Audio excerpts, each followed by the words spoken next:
Materi perkuliahan yang akan dibahas pada pertemuan minggu ini adalah tentang newsletter. Apa itu newsletter?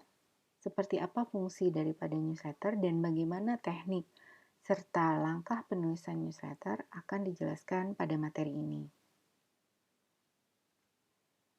Newsletter atau yang biasa disebut sebagai editorial atau terkenal dengan nama sebutan lainnya yaitu host journal merupakan terbitan berkala yang diperuntukkan untuk kalangan sendiri. Sekarang ada beberapa perusahaan yang membuat newsletter secara khusus untuk masing-masing publiknya, yaitu publik internal dan publik eksternal. Newsletter juga bersifat periodik dan berisi berita-berita serta artikel-artikel yang menarik dan sirkulasinya terbatas. Pada dasarnya newsletter merupakan karya jurnalistik yang berisi berbagai informasi yang berkaitan dengan aktivitas perusahaan. Newsletter kebanyakan tidak diperjualbelikan atau biasa yang disebut sebagai private publication. Bentuk penyajiannya itu bermacam-macam, dari yang mulai sederhana dan singkat, itu biasanya terdiri dari beberapa lembar saja, maupun yang lebih lengkap dan mendalam, seperti bentuknya itu majalah atau tabloid. Newsletter juga bisa menggunakan media internet, yang dikenal biasanya dengan nama electronic magazine. Fungsi dari newsletter diantaranya adalah dapat memberikan dorongan untuk memperkuat komitmen memberikan yang terbaik bagi perusahaan serta perbaikan moral kerja karyawan-karyawannya. Misalnya sebagai wahana pengakuan terhadap prestasi kerja karyawan. Fungsi selanjutnya adalah sebagai media komunikasi yang menjembatani pihak manajemen dan karyawan, sehingga di sini terjadi komunikasi yang dua arah. Selanjutnya adalah sebagai media publikasi melalui penyampaian informasi tentang kegiatan atau apa saja yang berkaitan dengan perusahaan pada pihak lain. Fungsi selanjutnya sebagai wahana penjalin hubungan dengan publik internal juga eksternal. Dan fungsi yang terakhir adalah sebagai representatif citra korporat di mata publik. Jadi baik buruknya kualitas newsletter itu akan menunjukkan citra daripada pembuatnya. Beberapa jenis isi atau rubrik yang bisa dimasukkan dalam terbitan newsletter antara lain yaitu tentang kegiatan-kegiatan penting, baik rutin maupun insidental yang dilakukan perusahaan serta karyawan. Misalnya, kegiatan rapat pemegang saham, pameran dagang, seminar, dan lain-lain. Kalau yang dilakukan oleh karyawan itu biasanya terkait dengan proses produksi, gathering, dan lain-lain. Selanjutnya adalah tulisan khusus tentang profil karyawan dan pemberian penghargaan karyawan yang berprestasi. Misalnya menulis profil pengabdian karyawan yang loyal atau Best Employee of the Month. Selanjutnya adalah artikel-artikel opini, baik dari PR maupun dari manajemen dan karyawan serta publik eksternalnya. Misalnya PR menulis tentang perlunya produktivitas kerja untuk meningkatkan kesejahteraan.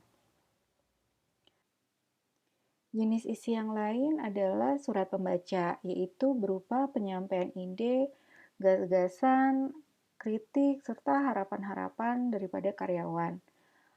Selanjutnya adalah isi terkait tentang artikel-artikel dari publik eksternal yang berkaitan dengan aktivitas perusahaan. Jenis isi yang lain yaitu berupa artikel-artikel umum sebagai variasi dan daya tarik isi. Misalnya berita tentang isu yang sedang terjadi saat ini, atau informasi-informasi ringan lainnya. Selanjutnya, bila berbicara tentang newsletter, ketika kita merencanakan membuat newsletter, maka PR harus menguraikan terlebih dahulu beberapa poin penting. yaitu siapa sasaran newsletter. Di sini berbicara tentang penentuan halayak sasaran dan cakupan pembaca. Penentuan halayak sasaran ini sangat penting diuraikan karena berkaitan dengan rencana isi atau materi informasi yang biasanya disesuaikan dengan kebutuhan pembacanya. Nah, kalau cakupan pembaca itu biasanya terkait dengan penentuan anggaran serta tata bahasa yang dipilih. Poin berikutnya adalah jenis informasi yang ditampilkan. Nah, PR itu harus bisa menampilkan informasi yang bersifat activity progress atau progress report, yaitu tentang aktivitas dalam perusahaan atau juga berisi artikel-artikel opini atau karya tulis, dan akan lebih menarik jika isi newsletter ini bervariasi. Jadi, jenis informasi itu bergantung daripada apakah newsletter itu diperuntukkan bagi publik eksternal ataupun publik internal. Yang selanjutnya adalah anggaran. Jadi semakin luas halayak sasaran, maka membutuhkan biaya yang lebih besar. Jadi anggaran itu juga ditentukan oleh bagaimana perwajahan atau layout dari newsletter itu sendiri. Jadi itu sangat berpengaruh pada besaran anggaran. Poin selanjutnya itu tentang kontinuitas. PR harus merencanakan kontinuitas waktu terbit. Jadi diharapkan newsletter ini bisa terbit secara berkala. Biasanya kalau waktu terbitnya ini tidak konsisten, maka akan mempengaruhi kepercayaan halayak sasaran. Nah, yang selanjutnya adalah tentang gaya dan format. Yang mana dalam poin gaya dan format ini berkaitan dengan gaya bahasa, tipografi huruf, layout, jenis terbitan, mau itu bentuknya majalah ataupun tabloid misalnya, atau rubrik-rubrik yang lain.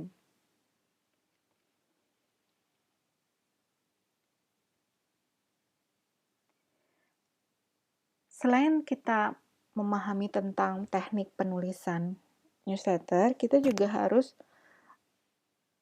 mengetahui beberapa hal penting tentang langkah-langkah penulisan daripada newsletter itu sendiri. Jadi yang pertama yang bisa dilakukan adalah membuat jadwal, menentukan batas deadline dan anggaran. Nah, langkah kedua itu menentukan seperti apa materi informasinya. Langkah yang ketiga, mencari dan menulis berita. Langkah yang keempat, memberi foto atau gambar yang menarik. Dan langkah yang kelima itu mengedit dan mengatur naskah yang nantinya akan melalui proses percetakan serta distribusi. Oke, langkah yang pertama tentang pembuatan jadwal. Nah, kenapa di sini pembuatan jadwal itu penting dan menentukan batas deadline itu penting? Karena prinsipnya adalah newsletter itu akan kehilangan wibawanya bila sering terlambat terbit dan tidak bisa dipastikan kapan terbitnya. Makanya perlu dibuat misalnya dengan tabel seperti ini yang terdiri dari nama kegiatan, lalu durasinya, yaitu terkait dengan waktu ya, dan selanjutnya adalah pelaksananya siapa. Misalnya kalau dari nama-nama kegiatan itu seperti menentukan materi informasi, mencari dan menulis informasi, proses editing, baik itu pemberian foto, lalu kemudian final editingnya, sampai kepada percetakan. Kalau dia juga menampilkan hard copy, distribusi, serta survei pembaca. Nah, durasinya ini tergantung daripada si editorialnya itu sendiri. Pelaksananya ini biasanya ada tim redaksi, ada reporter, ada editor naskah, ada editor foto, serta tim distribusi dan tim survei kalau menghendaki survei pembaca. Lalu bagaimana dengan poin menentukan materi informasi? Jadi, materi informasi itu mesti disesuaikan dengan jenis publiknya. Misalnya, informasi potongan harga bulan ini, member gathering, menu bulan ini, pemenang undian, gitu ya. Itu difokuskan kepada konsumennya yang diharapkan dapat berpartisipasi. Itu biasanya ke publik eksternalnya. Tapi kalau untuk internal itu sendiri, itu biasanya memusatkan pada tujuan-tujuan manajemen dan bagaimana struktur serta kebijakan yang baru, dorongan moral kerja, best employee, atau aktivitas publik internal lainnya. Jadi materi informasi yang dimuat dalam newsletter itu adalah informasi yang bertujuan membangun citra organisasi. Maka hindari informasi yang sifatnya negatif. Nah, newsletter publik internal itu biasanya proporsi isi materi informasinya yang bisa digunakan yaitu 50% tentang organisasi, 20% itu tentang informasi karyawan, 20% komunitas, 10% komunikasi personal dengan karyawan. Misalnya seperti surat pembaca. Dalam mencari dan menulis berita, PR sebagai pemimpin redaksi dan juga pencari berita itu bertanggung jawab atas ketersediaan materi informasi yang akan dimuat. Jadi ada beberapa hal ya, atau berbagai cara ketika mencari materi informasi. Di antaranya adalah dikenal dengan nama sistem BIT, yaitu ada anggota redaksi atau reporter yang bertanggung jawab atau bertugas mencari informasi pada wilayah tertentu. Biasanya tugas ini bersifat permanen, misalnya ada yang bertugas di bagian HRD, di bagian front office, dan lain sebagainya. Yang selanjutnya adalah sistem tips atau follow up, yaitu bila redaksi menerima informasi awal atau biasanya dari telepon maupun surat tentang suatu hal, kemudian informasi tersebut ditindaklanjuti oleh redaksi dengan terjun ke lapangan. Selanjutnya adalah dengan sistem wawancara, yaitu sistem mencari informasi dengan melakukan wawancara terhadap sumber informasi. Yang selanjutnya adalah sistem undangan, yang mana redaksi mengundang atau meminta pihak tertentu untuk menulis sebuah informasi atau artikel. Dan yang terakhir adalah dengan cara sistem penugasan, yaitu redaksi menugaskan reporter untuk meliput secara langsung sebuah event, baik event yang terjadi di dalam atau di luar perusahaan, yang diselenggarakan perusahaan atau pihak lain yang tetapi tetap ada kaitannya dengan aktivitas perusahaan. Catatan, pemahaman terhadap dunia jurnalistik itu mutlak harus dimiliki seorang PR. Jadi PR ini harus bisa memiliki kemampuan menulis dan memahami dunia jurnalis. Poin penting lainnya yaitu newsletter bukan didominasi promosi produk. Di sini menjelaskan tentang newsletter adalah media komunikasi yang berisi berita tentang aktivitas manajemen, karyawan, konsumen, dan publik lainnya. Jadi walaupun meski diperbolehkan promosi produk, namun pemuatan pesan penjualan produk secara langsung atau iklan harus dibatasi pemuatannya. Misalnya, newsletter yang masih tercampur bahkan didominasi dengan pesan-pesan penjualan produk secara langsung, sehingga sulit membedakan dengan brosur dan media penjualan produk lainnya. Nah, yang selanjutnya adalah melakukan ulasan evaluasi. Ini adalah salah satu poin penting, yang mana di sini setelah newsletter terbit, tugas PR sebagai editor adalah mengulas terbitan baru tersebut. Jadi PR harus mengulas bagaimana respon pembacanya. Ini biasanya dari tim survei ya. Prinsipnya PR harus memastikan agar terbitan berikutnya itu dapat diperoleh hasil yang lebih baik, for better tomorrow. Seperti itu. Newsletter yang baik itu berisi tulisan-tulisan atau karya tulis yang bersifat baik juga. Misalnya seperti artikel. Artikel yang ditulis oleh PR itu harus berisi ide-ide atau gagasan-gagasan atau pandangan PR mengenai fenomena sosial yang saat itu sedang terjadi di masyarakat. Jadi halayak akan lebih banyak mengenal PR dan perusahaannya karena identitas penulis ditulis lengkap dengan pekerjaannya bila si PR ini menulis artikel. Lalu bagaimana sih prinsip menulis artikel untuk media itu? Yang pertama adalah pilihlah tema yang menarik dan aktual. Yang menarik di sini adalah yang memiliki nilai berita atau news value, dan aktual itu pasti yang paling update. Dan selanjutnya adalah tema menyangkut kepentingan umum. Prinsip menulis yang lainnya, pilihlah judul yang singkat dan menarik perhatian. Judul juga harus mencerminkan isi artikel. Jika judul itu tidak sesuai dengan keseluruhan isi artikel, ini akan membuat si pembacanya terkecoh dan tulisan Anda dinilai tidak berkualitas, seperti itu. Tulisan artikel juga harus disertai analisis ilmiah, logis dengan data akurat. Hal tersebut yang membuat tulisan seorang PR itu berkualitas dan mendalam, yang membedakan dengan tulisan orang kebanyakan. Jadi, analisis ilmiah logis merupakan cermin kemampuan dari penulisnya. Selanjutnya adalah artikel harus singkat, padat, namun mendalam. Jadi, jangan menulis itu terlalu panjang dan bertele-tele. Jadi, tema adalah fokus kajian. Itu yang harus diutamakan. Selanjutnya, berpegang pada prinsip name make news.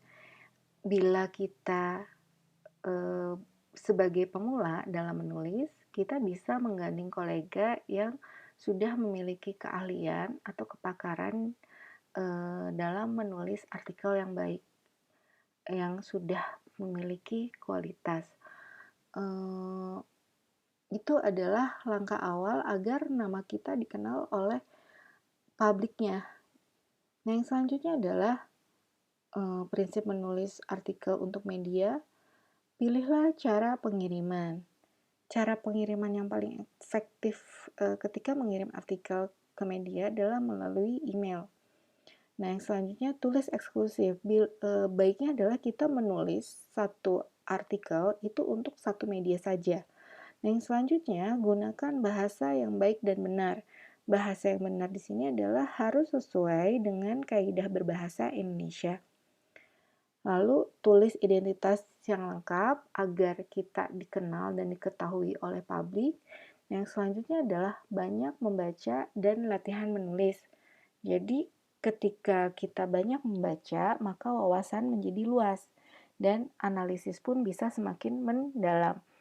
Selanjutnya, prinsip selanjutnya itu tentang artikel yang ditulis secara argumentasi atau eksposisi. Nah, ini akan dijelaskan ya terkait dengan corak penulisan artikel, karena tidak hanya ada eksposisi, deskripsi, narasi juga di sini bisa digunakan. Nah, yang terakhir adalah jangan mudah menyerah dan sesuaikan dengan sifat media. Yang dimaksud dengan sesuaikan dengan sifat media yaitu PR harus mampu mengetahui seperti apa sih karakteristik dari media-media yang ada. Kita harus bisa melihat seperti apa target audiensnya, bahasa yang digunakan, ciri isi medianya, sehingga artikel yang kita kirim ini bisa tepat sasaran. Nah, kalau terkait dengan corak penulisan artikel, di sini ada 3 yang dijelaskan, yaitu ada yang bersifat narasi atau storytelling, ada yang bersifat deskriptif, serta ada yang bersifat argumentasi. Corak penulisan yang pertama yaitu narasi atau storytelling. Narasi adalah corak penulisan artikel di mana cara penuturannya secara kronologis. Jadi berdasarkan pada urutan yang dikupas secara berurutan serta sistematis. Misalnya biografi, cerpen, Nah, corak penulisan artikel yang lain yaitu deskriptif, yaitu keadaan atau kejadian pada umumnya dilukiskan sehidup-hidupnya sehingga pembaca merasa seakan menyaksikan sendiri kejadian tersebut. Deskriptif juga dapat menjelaskan bagaimana sesuatu itu berfungsi. Nah, yang terakhir yaitu argumentasi merupakan karangan yang bermaksud mempersuasi atau meyakinkan pembaca akan opini, pendapat, dan pandangan penulis terhadap suatu masalah. Corak penulisan ini itu berbicara bagaimana cara penulis itu bertutur dan bisa juga disebut sebagai strategi informasi. Oke, sekian penjelasan tentang materi newsletter. Sampai bertemu minggu depan di materi pembelajaran online lainnya.